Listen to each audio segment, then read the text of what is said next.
Hi friends, welcome to Annam's Recipes. இன்னைக்கு வீட்லயே mango squash எப்படி பண்ணலாம்னு பார்ப்போம். வாங்க, ரொம்ப ஈஸி தான். இதுக்கு தேவையான பொருள் எல்லாமே நமக்கு வீட்டில் இருக்கக்கூடியது தான். மாம்பழம், சீனி, எலுமிச்சம்பழம். இப்போ வாங்க எப்படி செய்யலான்னு பார்ப்போம். நீங்களும் சுவையாக சமைக்கணுமா? எங்கள் மசாலா பொடிகளை யூஸ் பண்ணி பாருங்கள். அதெல்லாம் வாங்கணுன்னா ஸ்க்ரீனில் வர்ற வெப்சைட்டுக்கும் வாட்ஸ்அப் நம்பருக்கும் போய் ஆர்டர் பண்ணிங்கன்னா நீங்கள் வேணுங்கிறத வாங்கிக்கலாம். மாம்பழ ஸ்குவாஷ்க்கு நல்ல கனிஞ்ச மாம்பழங்களாக எடுத்துக்கோங்க. அப்போ தான் நல்லாயிருக்கும். நான் 5 மாம்பழம் எடுத்து தோல் சீவி வச்சுருக்கேன். மாம்பழ சீசனில் கொஞ்சம் ரேட்டு கம்மியாக இருக்கும். அப்போ நம்ம இந்த மாதிரிலாம் செஞ்சு வச்சுக்கிட்டோம்னா நமக்கு ஒரு 3-4 மாதத்துக்கு யூஸ் பண்ணிக்கலாம். நல்லா இதெல்லாம் போட்டு மிக்சியில் அரைச்சிக்கணும். இப்போ மாம்பழம் அரைச்சாச்சு. இதை எவ்வளோ இருக்குன்னு அளந்துக்கலாம். எந்த கப்பில் வேணால் நீங்கள் அளந்துக்கலாம். மெஷரிங் கப்பு அப்படின்னு இல்லை. உங்கள் வீட்டில் எந்த கப்பு இருக்கோ அதை எடுத்து அதில் அளந்துக்கிட்டு அதே அளவு சீனி போட்டுக்கணும். மாம்பழம் எவ்வளோ போடுறீங்களோ அதே அளவு சீனி.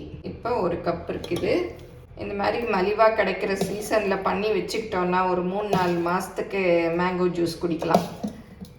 இப்போ மாம்பழம்லாம் விலை கம்மியாக தான் இருக்குது. வாங்கி செஞ்சு வச்சுக்கோங்க. 2 கப் அளவு இருக்குது. மேங்கோ ஸ்குவாஷ் செய்ய இவ்வளோ தாங்க பொருட்கள் தேவை. மாம்பழம், சீனி, தண்ணி, ஒரு எலுமிச்சம்பழம், அவ்வளோதான். 1 கப்பு அளவுக்கு தண்ணி எடுத்துக்கணும், அவ்வளோதான். இப்போ இந்த பாத்திரத்தில் சீனியை போட்டுடலாம். போட்டுட்டு இந்த தண்ணியும் ஊற்றிடலாம். நம்ம குலோப் ஜாமுனுக்கெல்லாம் பண்ணுவோம் இல்லையா, அந்த மாதிரி பிசு பிசுப்பு பதம்தான். இப்போ அடுப்பு ஆன் பண்ணிக்கலாம். இப்போ இந்த எலுமிச்சம்பழத்தை கட் பண்ணிவிட்டு நம்ம புளிஞ்சிக்கலாம். இப்போ ஜூஸ் புளிஞ்சாச்சு. இப்போ பாருங்கள், கொதி வந்துடுச்சு. இந்த மாதிரி வந்தாலே போதும். ரொம்ப கம்பி பதம்லாம் இல்லை, பாகு பதமும் கிடையாது. சும்மா இந்த மாதிரி சீனி கரைஞ்சி நல்லா கொதிச்சாலே போதும். இப்போ மாம்பழத்தை போட்டுடலாம். நல்ல சீனியோட மிக்ஸ் ஆகணும். இல்லை விஸ்கில் கூட நல்லா மிக்ஸ் பண்ணி விட்டுக்கலாம். இப்போ எலுமிச்சம்பழ ஜூஸையும் ஊற்றிடலாம். நல்லா மிக்ஸ் பண்ணி விட்டுடலாம். இந்த ஓரத்தில் எல்லாம் பாருங்கள், அப்படி கொஞ்சம் கொதி வருது இல்லையா, அந்த அளவு வந்தால் போதும். இப்போ அடுப்பு ஆஃப் பண்ணிடலாம். இப்போ அடுப்புலேருந்து இறக்கி வச்சுட்டு நல்லா ஆறின பிறகு பாட்டிலில் ஊற்றி வச்சுக்கணும்.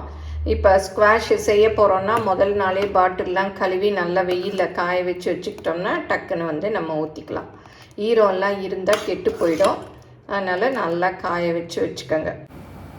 நீங்களும் சுவையாக சமைக்கணுமா? எங்கள் மசாலா பொடிகளை யூஸ் பண்ணி பாருங்கள். அதெல்லாம் வாங்கணுன்னா ஸ்க்ரீனில் வர்ற வெப்சைட்டுக்கும் வாட்ஸ்அப் நம்பருக்கும் போய் ஆர்டர் பண்ணிங்கன்னா நீங்கள் வேணுங்கிறத வாங்கிக்கலாம். இந்த மாதிரி வெயிலில் காய வச்சுக்கணும். இப்போ ஸ்குவாஷ் நல்லா ஆறிடுச்சு. இதை பாட்டிலில் ஊற்றி வச்சிடலாம். நல்லா ஆறினதும் எடுத்து ஊற்றுங்க. இப்போ மேங்கோ ஸ்குவாஷ் எல்லாம் ரெடி ஆயிடுச்சு. அதை எப்படி மிக்ஸ் பண்ணலான்னு பார்ப்போம். ஒரு கிளாஸில் 1/4 பங்கு அளவுக்கு ஊற்றிக்கங்க. பாருங்கள் எவ்வளோ திக்காக இருக்குது. இதில் 2-3 ஐஸ் க்யூப்ஸ் போட்டுக்கோங்க.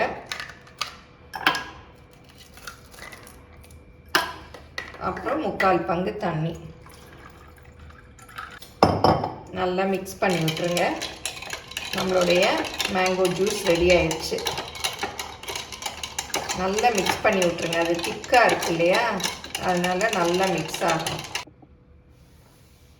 மேங்கோ ஜூஸ் பாருங்கள் சூப்பராக ரெடி ஆயிடுச்சு. இந்த மாதிரி ஸ்குவாஷ் செஞ்சு வச்சுக்கிட்டோம்னா நம்ம என்ன வேணால், மேங்கோ லஸ்ஸி போடலாம், மேங்கோ மில்க் ஷேக் பண்ணலாம், மேங்கோ டீ போடலாம், என்ன வேணால் போடலாம். இதில் நான் இன்றைக்கி எலுமிச்சம்பழம் சேர்த்தேன். அதுதான் இதுக்கு ப்ரிசர்வேட்டிவ். நீங்கள் சிட்ரிக் ஆசிட் கூட சேர்க்கலாம். அது சின்ன சின்ன கிறிஸ்டல்ஸ் மாதிரி கடைகளில் கிடைக்கும். அது வாங்கி 1 ஸ்பூன் அளவுக்கு சேர்த்துக்கலாம்.